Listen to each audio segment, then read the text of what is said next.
محرم کی آمد ہے، اور جیسے ہی محرم آتا ہے ویسے ہی ایک خاص طبقہ رسول اللہ صلی اللہ علیہ وسلم کے جانثاران کے اوپر، فدائیان کے اوپر، شمع رسالت کے پروانوں کے اوپر ہرزہ سرائی اور کیچڑ اچھالنے کی ناپاک جسارت کرتا ہے۔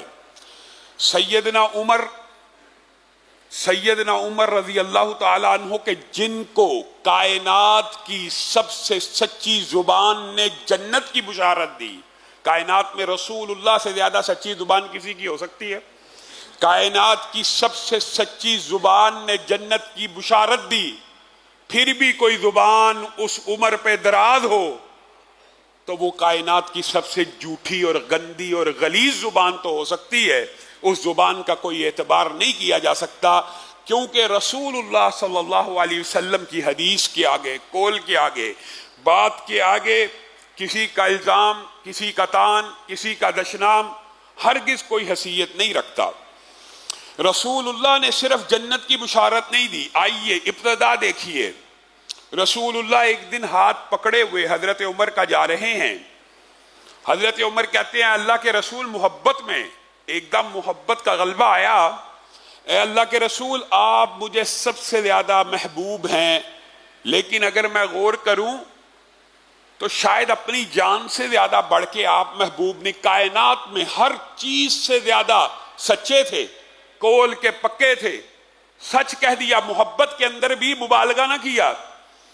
میں اور آپ تو مبالغہ کر دیتے ہیں کہ آپ کے لیے جان بھی حاضر ہے، آپ کے لیے یہ بھی حاضر ہے، ہم آپ کو جان سے بھی زیادہ پیار کرتے ہیں۔ وہ عمر رسول اللہ کا ہاتھ تھامے ہوئے محبت کے جذبات سے لبریز ہو کے کہہ رہے ہیں اے اللہ کے رسول آپ مجھے کائنات میں سب سے زیادہ محبوب ہیں، ہاں شاید میری جان سے زیادہ محبوب نہ ہوں۔ تو رسول اللہ صلی اللہ علیہ وسلم نے کہا اے عمر تیرا ایمان اس وقت تک مکمل نہیں ہوگا اگر میں محمد صلی اللہ علیہ وسلم تجھے تیری جان سے بڑھ کے بھی عزیز نہ ہو جاؤں۔ ایک سیکنڈ کا 10واں حصہ بھی حضرت عمر نے نہیں سوچا، اسی وقت کہنے لگے اگر آپ کا یہ حکم ہے تو آج کے بعد آپ مجھے میری جان سے بڑھ کے بھی زیادہ عزیز اور محبوب ہیں۔ تو رسول اللہ نے اس وقت کیا کہا تھا؟ کیا صرف جنت کی بشارت ملی؟ اس وقت کہا عمر آج اور اب تیرے ایک ایمان کی تکمیل ہو گئی ہے۔ رسول اللہ کی زبان سے ایمان کی تکمیل کی بشارت کس کو ملی ہے؟ یہ حضرت عمر جیسے خوش نصیب چند صحابہ یہ درجہ یہ رتبہ بلند ملا جس کو مل گیا کہ حضرت عمر کا ہاتھ پکڑ کے رسول اللہ نے کہا اب تیرے ایمان کی تکمیل ہو گئی ہے۔ کیا رسول اللہ اپنی مرضی سے بولتے ہیں؟